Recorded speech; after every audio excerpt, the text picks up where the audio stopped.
Nabawi? Baki, belum kenal Baki. Apa juga? Raudhah. Apa juga? Khatibah Bani Sa'idah. Nah, terus Masjid Umamah, misalkan Masjid Abu Bakar, ya, dan sekitarnya. Kalau ziarah atau sini itu kota Madinah, berarti sendiri kota Madinah. Dan yang pertama kali sekarang kita akan menuju kemana Pak Ibu? Masjid Quba.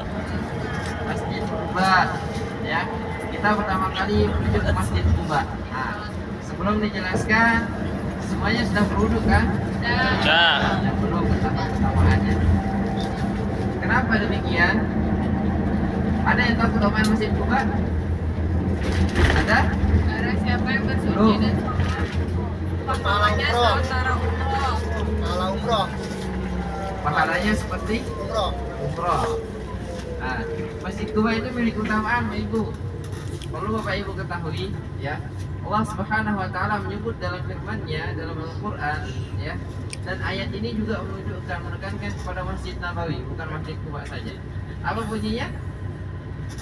La masjidun ussisa 'ala taqwa min awwali yawmin ahaqqu an taquma fihi rijalun yuhibbu an yatatahharu innallaha yuhibbul mutatahhirin. Nah, itu bunyinya, ya. La masjidun ussisa 'ala taqwa. Ah, unik banget nih. Ada keunikan di Masjid Quba ini. Masjid. La Kita masjidun ussisa 'ala taqwa. Ya. ke Masjid Quba. Suatu masjid atau masjid tersebut fondasinya, asasnya dibangun itu, ya, atas dasar apa? Ketakwaan, keimanan. Tapi bukan berarti ternyata berarti fondasinya nggak ada batu batanya, berarti tiangnya yang bukan, ya. Dalam artian sebab masjid itu dibangun atas dasar ketakwaan, atas dasar keimanan. Siapa? Rasul SAW dan para sahabatnya. Karena ketika beliau berhijrah menuju kota Madinah, pertama kali yang beliau bangun apa? Masjid Quba. Pertama kali yang beliau bangun adalah Masjid Quba ketika berhijrah menuju kota Madinah. Masjidun ussisa 'ala taqwa min awwal yaumin ahaqqu an taquma fi. Dan Allah itu memerintahkan kepada Muhammad, "Antaquma, berdirilah di sana." Apa makna berdiri di sini? Salat. Salat. Antaquma fihi rijalun yuhibbu an yatatahharu. Sesungguhnya, ya, di dalamnya itu terdapat seorang laki-laki yang suka bersuci. Sifat indah, tidak suka yang kotor-kotor, ya. Pertama, bapak-bapak harus harum, wangi, harus itu yang laki-laki. Tapi kalau perempuan dibatasi, ya, perempuan dibatasi, nggak boleh terlalu wangi, bahkan tidak boleh menggunakan wangi-wangian kecuali di depan Suaminya. Nah, itu keutamaan Masjid Quba. Yang kedua, keutamaannya apa? Man tatahhara fi baitihi thumma ata Masjid Quba wa shalla fihi salatan kana lahu ajru umrah. Ya.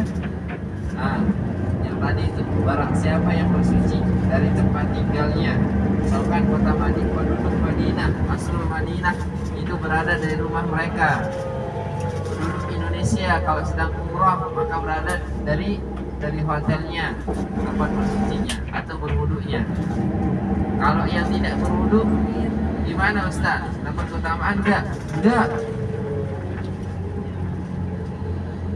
Man tatahhara, udah jelas dalam kalimat tersebut barang siapa yang bersuci dari tempat tinggalnya.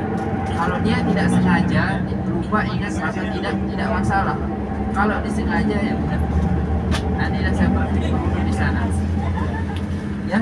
Man tatahhara fi baitihi thumma ata Masjid Quba, barang siapa yang bersuci dari tempat tinggalnya, berwudu dari tempat tinggalnya, kemudian dia mendatangi Masjid Quba, wa shalla fihi salatan, kemudian dia itu melaksanakan ataupun melakukan sholat 2 rakaat, maka pahalanya seperti pahala umroh.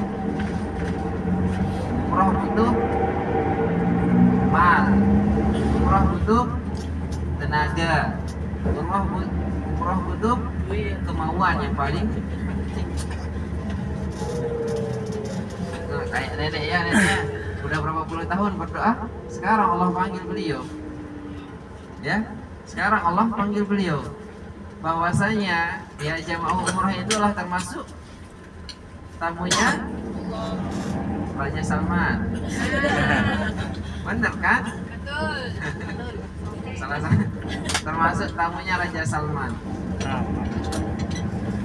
Dan jamaah umrah adalah tamunya Allah Subhanahu wa taala. Ya. Al-Hujjaj wal Umar wafdullah. Sesungguhnya jamaah haji dan jamaah umrah itu adalah wafdullah. Apa itu wafdun? Duyuh. Apa itu duyuh? Tamu. Tamunya Allah Subhanahu wa taala. Makanya labbaik Allahumma labbaik labbaik la syarika lak labbaik innal hamda wan ni'mata laka wal mulk la syarika lak. Itu rakaat dengan ikhlas, dengan ittiba, kita sudah mendapatkan pahala. Oh, gampang banget kita dapat pahala ya. Masya Allah. Itu keutamaan yang luar biasa. Namun syarat diterimanya ibadah itu ada dua, Pak Ibu. Ada yang tahu? Ikhlas. Ikhlas. Kedua, ittiba. Apa itu ittiba? Sesuai. Ya, itu syarat diterimanya ibadah. Nah, nanti Bapak Ibu di Kuba ngapain? Sholat apa? Nah, sholat apa, Pak Ibu? Sholat isqa. Sholat apa? Ngantuk ya jamaah? Enggak ya? Enggak boleh kan? Oh, enggak saya jawab ya. Sholat 2 rakaat, yaitu sholat tahiyatul Masjid ataupun sholat duha. Idza dakhala ahadukum fil masjid la tajlisu hatta rak'atain. Apabila seseorang masuk dalam masjid, la tajlis, jangan duduk, hatta yusalli rak'atain, sehingga kalian itu sholat 2 rakaat terlebih dahulu. Itu sangat ditekankan. Ustaz, saya mau sholat duha juga. Hukumnya adalah menggabungkan antara sholat sunnah tahiyatul masjid dengan sholat duha. Itu boleh dalam satu niat dan satu pelaksanaan. Kalau sholat sunnah dengan sholat wajib tidak boleh. Misalkan sekarang saya sholat tahiyatul masjid dan sholat duha, boleh ya, ataupun sholat ba'dal wudu. Ada namanya sholat sunnah ba'dal wudu, sebagaimana dilakukan oleh sahabat yang mulia siapa? Bilal bin Rabah. Selesai berwudu itu beliau sholat, dan itu dibenarkan oleh Rasulullah SAW. Makanya dalam mimpi Rasulullah SAW, apa menyebabkan dirimu saya mendengar terompahmu di surga? Apa yang menyebabkan demikian, wahai Bilal? Yang menyebabkan apa? Jawaban beliau, ketika saya selesai berwudu saya langsung sholat, dan itu dibenarkan oleh Rasulullah SAW. Jadi nanti ketika di sini Bapak Ibu sholat 2 rakaat cukup.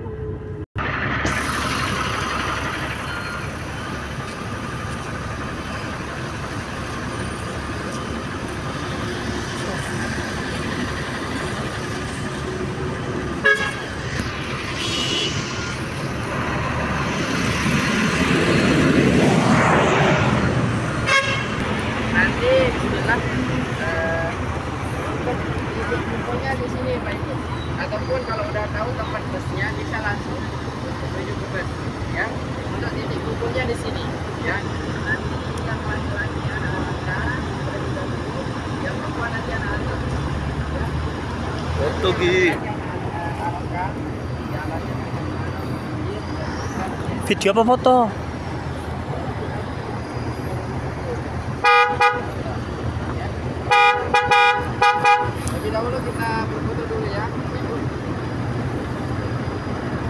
1, 2, 3.